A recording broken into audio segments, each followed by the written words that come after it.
Good evening, everybody. System Chalk here with the 199th episode of our first YouTube run through the House of Light expansion for Book of Hours, playing as the Archaeologist. Now, my plan for the episode today will be to do the Salon, to get through all of the things that I wanted to do in the game.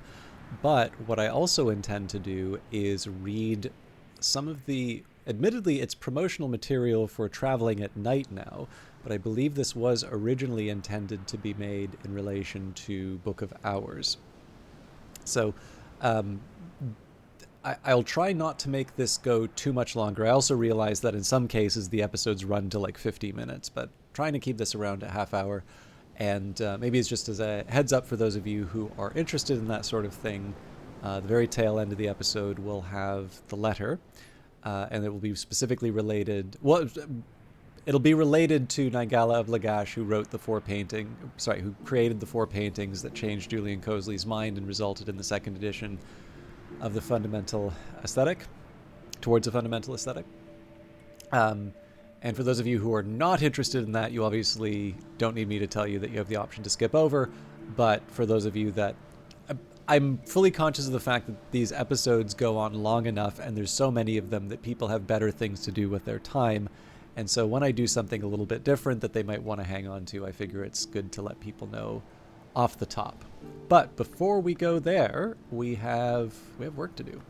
So we're already making the replacement for the Hive's Lament. Unfortunately, I can't do much with the occult scrap until we get rid of it. So we will let the timers run by. First thing that should happen is we should finish the book. Okay, so that's my get everything done in a minute warning.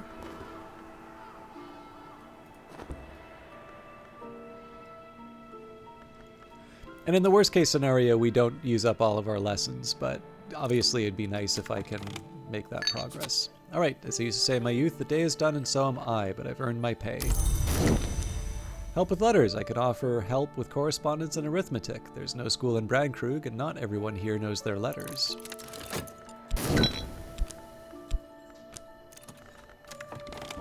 And there we go. The skill is now level 5. Its power aspects have also increased. So I feel okay putting the Inks of Power here for the simple reason that, I guess technically if I'm following my convention, I'd do this. We will be leveling up the rights of the roots and weaving and not working for too long.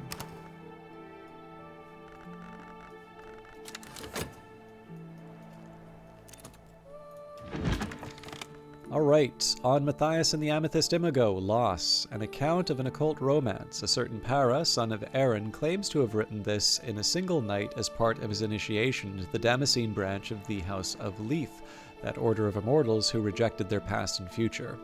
The laws of the house forbade Matthias to love, the customs of the wood forbade the Imago to remain, so he conjured her a final time, when she had uncovered the shears of Alcapura, and she suffered him to cut the wings from her back, so that she might remain, and he suffered her to cut the parts which hold man's seed, to keep them from the detestable act. This was love in all its blood and joy. We have cast out Matthias from the house. In the cradle of the roots, Matthias and the Imago left their names, and though their names were lost, they found their name-day riddles. This we recall in solution and separation, so that in the presence of the moth our memories may become our futures. Do this wisely, in memory of the name and the long who gave up their past, that they may be together forgotten. It did also occur to me that for the weaving and not working, I do have the sound to apply to the... Alright, Stolen Secret. I don't think that's going to help me, but I can at least deposit it, that secret threshold. Oh yes, that actually complicates it a little bit, because right now we don't have room for it, so we're going to switch these around.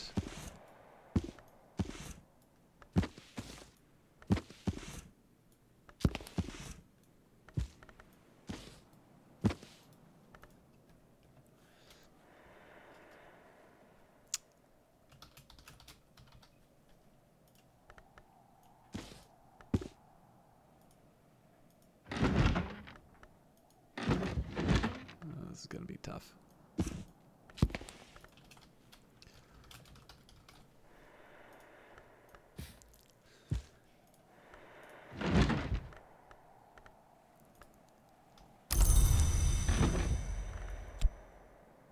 Oh, and for some reason I thought there was going to be 2. Huh.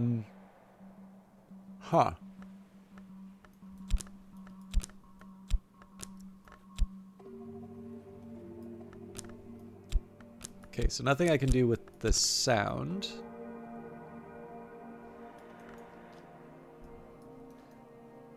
I should be reasonably safe to read the paper now.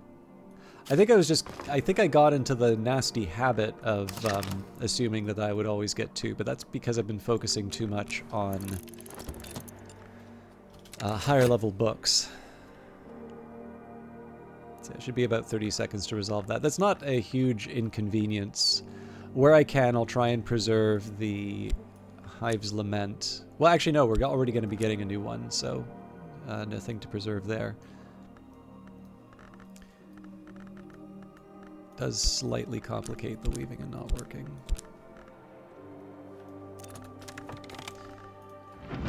Okay.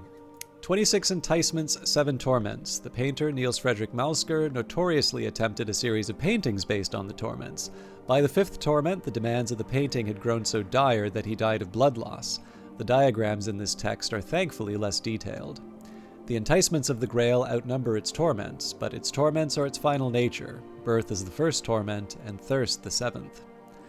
Through the enumeration of the Grail's enticements and torments winds the sorrowful history of the witches of the dry land, the ordeal of birth from 2 wombs, their struggle from and supplication of the Grail, the yearning for union which drives them all. Serpent Root. A mass of rootstock, shiny with age, but still somehow viable. Tiny spidery scratchings marked with embedded eggshell shards encode a cryptic message. Seaborn, tide drawn, Metascate sister, witch lover. The House of the Moon will always have its messenger, though its messenger is different each time in eye and flesh and heart. Feats, fights, posterns, loopholes set down against the advent of eternity by powers favoring imperfection and impermanence. Newman loopholes. When eternity came into the world, certain prudent powers arranged loopholes. The House of the Moon, the persistence of possibility, the right to vengeance. In the right histories, those loopholes will open again. All right, just bear with me a second.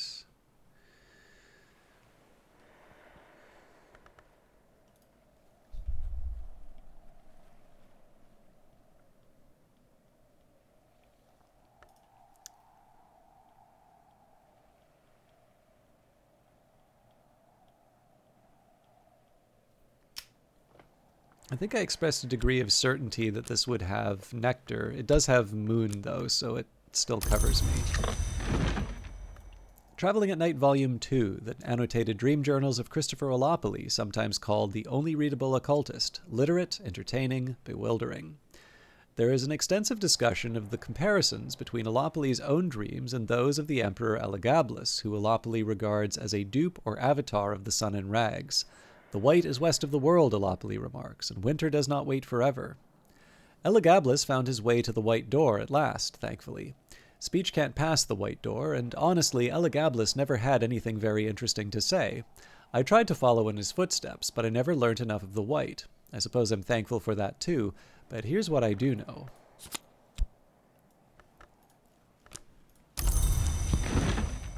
The Perugian Diaries. In 1907, at the age of 18, Christopher Olopoli left Strathcoyne's household to study theology at the University of Perugia in Italy, enrolling under the name Christopher Strathcoyne. For 4 years, since his adoption from a Bristol orphanage, Olopoli served as Strathcoyne's pupil and protege, but his relationship with this austere and secretive man was always complicated. His journal confides, "I still think Fraser's intentions are good. Certainly he agrees, but I never understood the final goal of his investigations. He was never prepared to enlighten me, and good intentions or not, I can no longer bear the stream of eyes. We have agreed to part almost amicably." Olopoli left Perugia in 1909 without completing his degree. He had long lost interest in his studies, and the latter half of the journal is concerned with his studies of Umbrian folk songs and notes towards his own compositions, which are of widely varying quality. One of the better ones, In the Marshes of Night, suggests he visited the site of the old Lake Fucinus near Ortuccio. De motu corporum veditorum. The author rejoices in the name of Abelard Hubris, and the title might be translated as On the Forbidden Motions of Bodies, evidently a reference to Newton's De motu corporum, published some 20 years previously. Hubris's thesis, that stars, planets, and other bodies are the proxies or even essences of the hours, and that conjunctions and occlusions reveal the outcome of our intrigues in the Mansus. Hubris declares that the Great Comet of 1577 was the physical embodiment of the hour named Madrigad, that it disintegrated, but its fragments gravitate to bone marrow, where they can be located even now. He insists that oronoscopic techniques can be used with essential periost and sufficient sky to create a talisman centrifugic.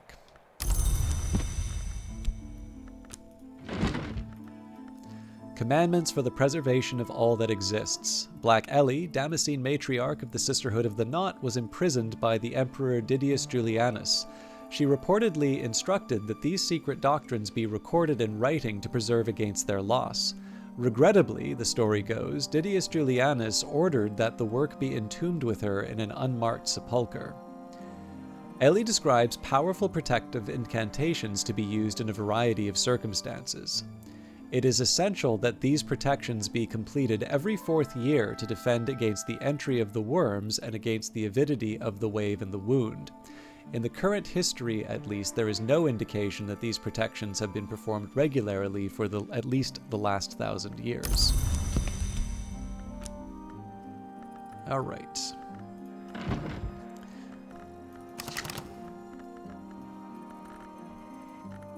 Oh, we've got a few seconds before we can do anything.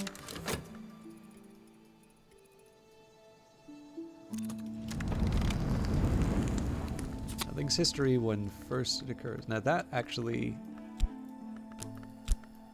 Yeah, that was pretty short-sighted of me to try and get the replacement that way, but there you have it. We should still have enough left over to make this work.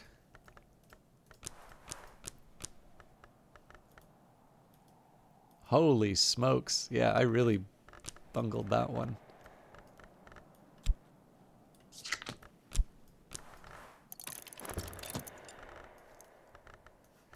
I think we should still be able to get a replacement occult scrap. Just barely, but...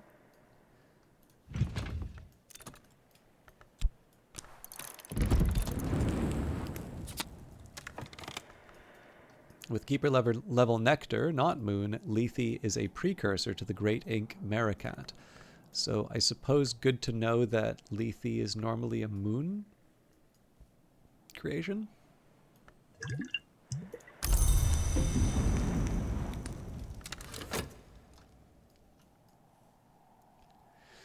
Alright, so in terms of plans for today, we will grab what we can from the salon. We will make sure there's enough time to read the letter from Naingala of Lagash. A buzzing in the skull. Hive's Lament, a song of pragmatic sorrow.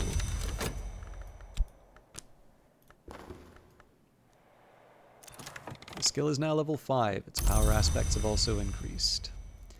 So as a hedge, what I'm going to do is I will read the paper, but I'm going to read it with health. So that way, if I didn't have enough time, I know health is not going to be used as part of the...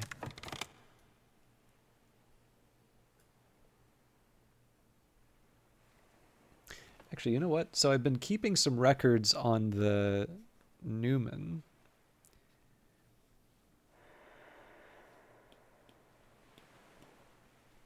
But I think I'm also going to start keeping closer track of my guests.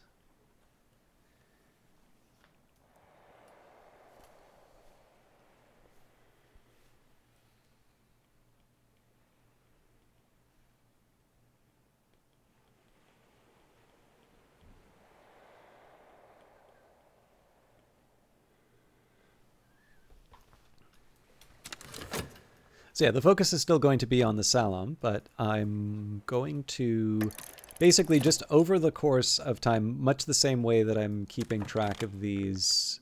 You know what? I should have been reading another text.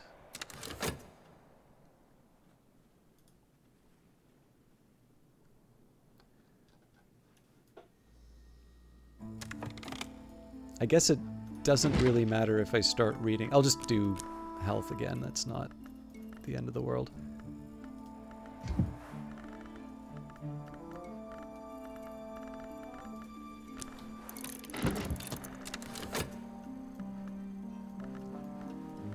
And then at this point, it doesn't really hurt to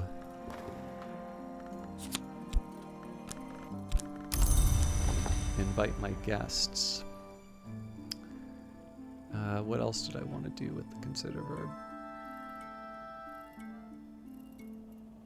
Nothing. We're at the end of the night.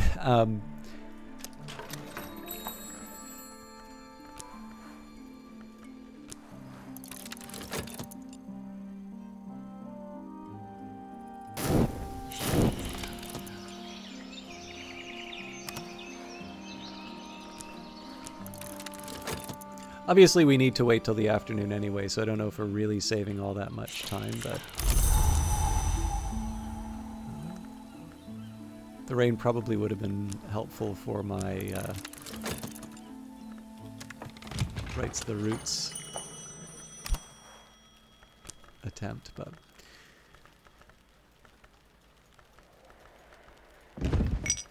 now what I'll do here, I'll employ my health at the Sweet Bones.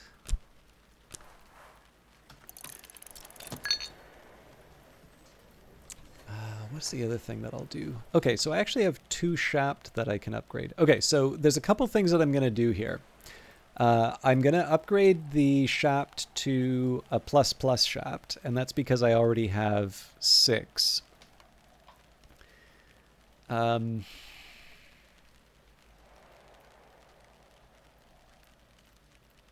Yeah, so let's say this Shapt, this Whist, this Phos, this Metal. We may not be able to do all of this. The Arab and the Core. So I'll say all of these are in play for leveling up, and I'm actually also going to focus on it in this order. And that can happen leading up to the Salon, which occurs to me that is actually going to be a bit of a drag on my time, so I should have planned this out ahead, but I'll get through it.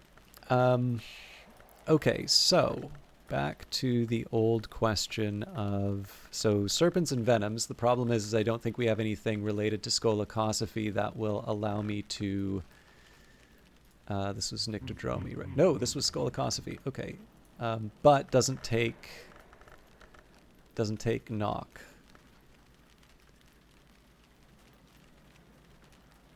Right. Yes. No, I remember now. This doesn't work. Earthquake name does, though. Actually, you know what? Wasn't quite how I was planning on doing this, but if I take...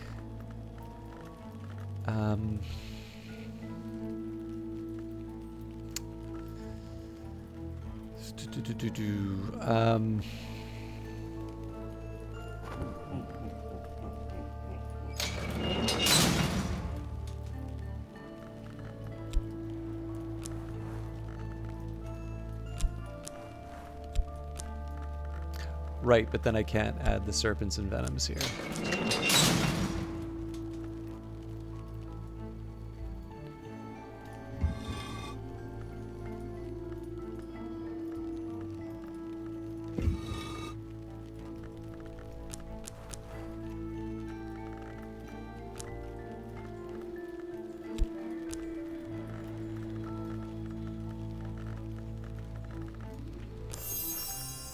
Alright, open my Shapt further. Skolakosophy will dissolve the limitations of my Shapt. Next up, Whist. So as usual, I want to move up through the list. All right, Hennebeck. Ithistry. That's not going to be that easy. So one of the first ones I would consider would be the bells here, but unfortunately I don't see how I can get the Whist in. That's Oromachistry. But what I can do is I can highlight the remaining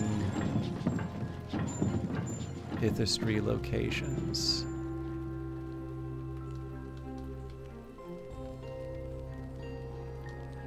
Turns out there's not many. Oh, that's unexpected.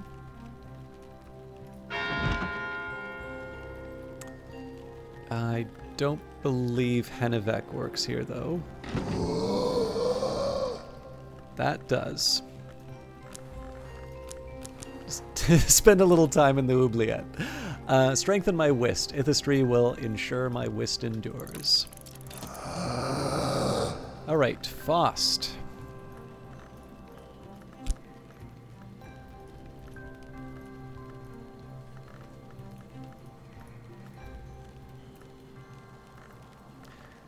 We're back to this, huh?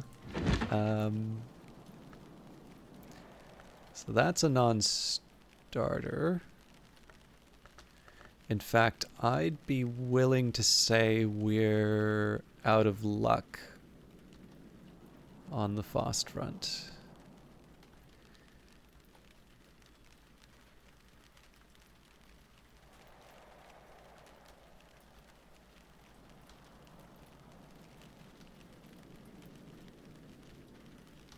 Because this one won't take, so it won't take the Inks of Revelation in this case. Neither will this one. I don't think there's anything below the house that does Ithistry. Oh, my bad. Apparently the Horned Axe takes it.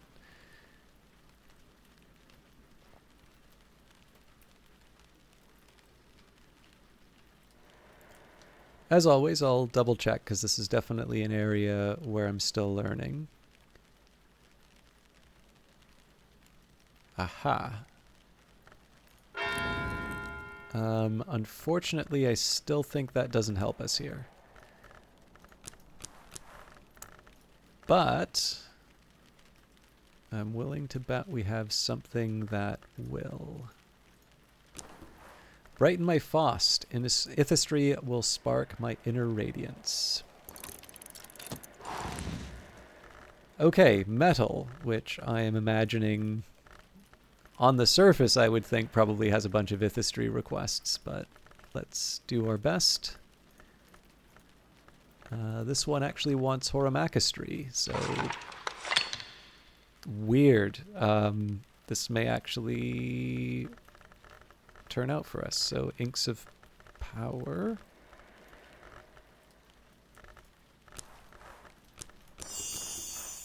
I will not complain. Horomachistry will heighten my aspirations. To the Arab. I know Hyksos was my previous candidate. Rights of the Roots. Ooh, Bosk. Alright. I don't know if... Yeah, Malachite doesn't help us out here, but Callicite does. Oh, but I can't put it in right. Maybe here? Nope. Drat.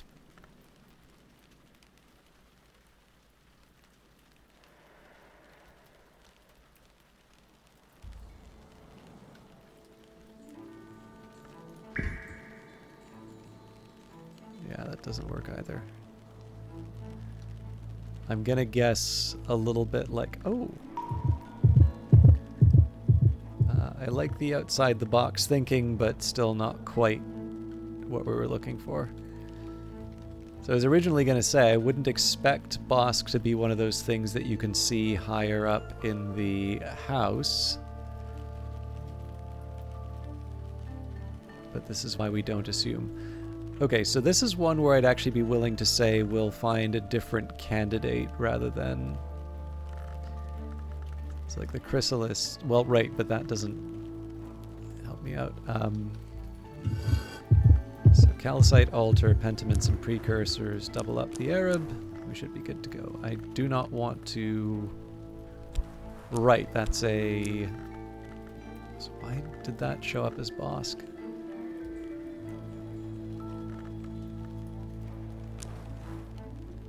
Embrace my Arab. The wood is filled with shadows.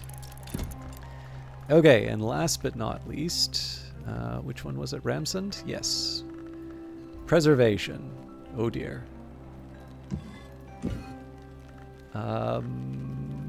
Maybe? Yes.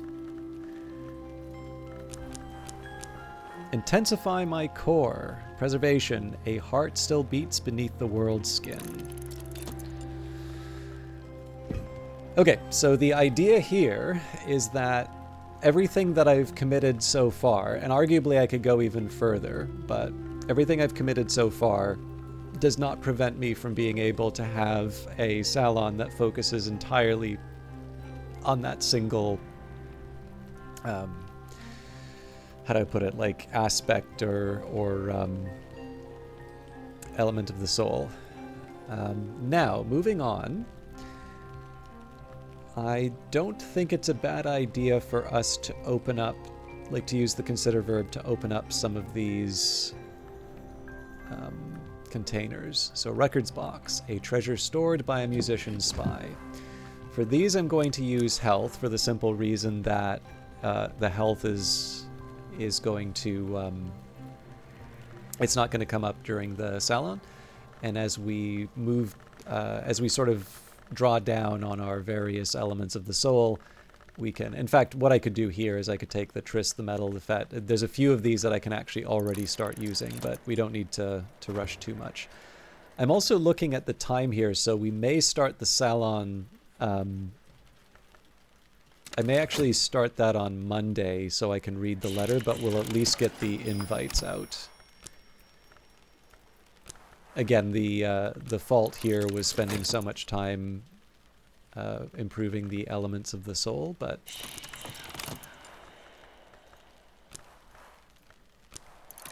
we can at least get everything in place.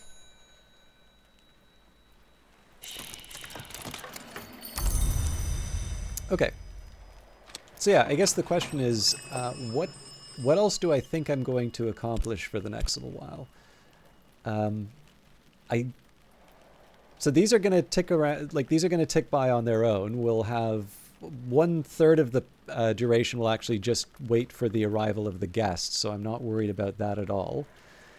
And then once the 2 minutes is done, they should actually all be ready for the salon, at which point we start using them either as inputs to the salon or to generate new memories. And then some of the push and pull is going to be opening the various containers, but I'm okay. I think I'm okay with the general shape of how this is going to work. I am, however, going to do this on Monday. So what we will do, though, is I'm going to switch over to my browser to share the letter, because this is one thing I did want to do this week. So this is from the 14th of April this year. So this was a blog post on the Weather Factory website called A Comedy of the Sun. And for those of you that haven't been checking these out, definitely check out weatherfactory.biz. There are quite a few interesting updates that get shared, and I don't quite know why this isn't covering my full... All right, you are just going to have to deal... Oh, right, I get why, because of the task manager. That's fine. But yeah, fair warning at the start. I'll read the full blog, but it's the focus here is going to be on the letter. So, minor spoilers for traveling at night, inconsequentially minor spoilers for Book of Hours. 3 years ago, I sat to write down an in-game letter for each wisdom.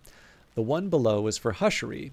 We're going to release it as part of the Book of Hours. We were going to release it as part of the Book of Hours marketing run-up, but it was a particularly opaque effort. Less opaque if you're steeped in Secret History's lore and know that Winterlong are immortal only until their specific date of expiry, or that Winterlong who ascend under the sun and rags are sometimes dismissive of those who win their immortality from the Elegist, or if the actress and painter Nina Lagasse was sometimes identified with Wynne, the Witch of Lagash, or why Julian Cosley didn't get on with Solomon Husher.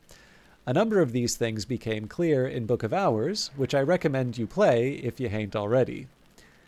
But, obviously, the letter implies a few new opacities. For instance, how Nina Lagasse is still kicking around 50 years after her wholly irrevocable hour-enforced time of dissolution, as you've seen in the traveling promo art. Whoops. I suppose we should maybe just keep reposting this image with every blog. I hoped we were going to get to go to Ortuccio in Traveling at Night, but we probably don't have the budget for it, maybe in DLC. We're not going to Paris because Nina has excellent reasons to refuse ever to return there, but our itinerary does include some time in the mountains. Anyway, here's the letter. Now, I'd love to click on this and read it. I actually think they've done such a wonderful job with these letters, but for the interests of time and my ability to read this something approximately smoothly, I will use the typed version. For those of you who don't want to read Nina's handwriting, Carisham, July 1894. Julian, dear, February the 9th, 1895. There, I have said it. I had long been certain it would be February, long, in fact, before anyone had thought of naming that angle of the year as February. But the detail of the year came late. I had hoped for another 100. The news came from our patron when I saw you in Paris last. You did remark that I seemed out of sorts at dinner after the recital. Yes, that was because of the news of the year. I think you had guessed as much. But I think you had not guessed that the news came during the recital. I'm sorry, Julian. I have always found Sati pointlessly languid, but I had no wish to upset you, and by my age one had learnt how to nap with one's eyes open. So I dozed through the tinkle tinkle plonkle, and I found myself in the mansus much quicker than I might have expected. I felt our patron's chill, and I began at once to fear the worst. It didn't come in person, of course. I didn't even see its light, but its emissary was a full name, a gratifying condescension indeed, and she left no doubt in my mind. The choice of February is an honor, if not a surprise. The choice of the year, well, I would have liked to know sooner. I hope you will excuse my irreverence if I wonder whether our patron had forgotten the matter, or had at least not made up his mind. He is, as they say, not as he was. I hope you will excuse my irreverence. Of course you will. Most raggies would have cast my letter into the fire when they had saw me share my date. They would have found it in very poor taste, or even suspected some intrigue. But you have always been irreverent, dear Julian, and my end grows nearer. I find that my own as my end grows nearer, I find my own reverence wanes. Do not surrender yourself to excitement. I have no interest in your great project of cosmic abolition or celestial overthrow, or whatever it is you're calling it now, but it is a relief to cast off the pieties. I am going back east for the end. I don't want to spend my final days alone. Dagmar wanted to accompany me, but I know she will get emotional, and I'm afraid she will do something foolish. There is a young woman of good family. I will call her Gertrude because that is her name, but I shan't tell you her surname because I don't want her getting mixed up in your nasty schemes. Gertrude has recent knowledge of the region, as well as unslakable enthusiasm for alpinism. I will find both very useful. She is quite well connected and determined enough to want to travel alone, and I think a little suspicious of me, but I have won her with secrets. Before I go, I will entrust a will to my lawyer here. You will find it aggravating when I tell you that I am going to name you in my will. You will find it more aggravating when I tell you why. I am doing it to win our argument. We have talked before about Solomon Husher and his aesthetic ideals. You expressed a poor opinion of those ideals very forcefully. The palest painting, you said, was an ambition for ghouls and not for raggies. You suggested Solomon was no true Raggy. Very forcefully, Julian. I found it difficult to get a word in, and in any case, I have always found it hard to explain in words what I find in Solomon's work. So instead, I am going to paint it, and I am going to leave you the paintings. And although you have little time for his approach, you are going to examine them carefully, and you are going to see my point. You are going to do that firstly because I am your friend, and I will be dead, and you will feel so obliged. And secondly, because I am going to put in them all that I have left of my secrets. Now I will tell you what I mean. The first painting will be called Abydos Uncrowned, the second, Nyx Abolix, the third, Sunset Celia and the Unleashed Flame. Do I perhaps now have your attention? I will paint the first at Ortuccio. I have long wanted to stop in, and now I learn, did you already know? I learn that Dufour has a little girl. The line of Antaios you wrote in your silly letters. The line of Antaios ends not with the wheel.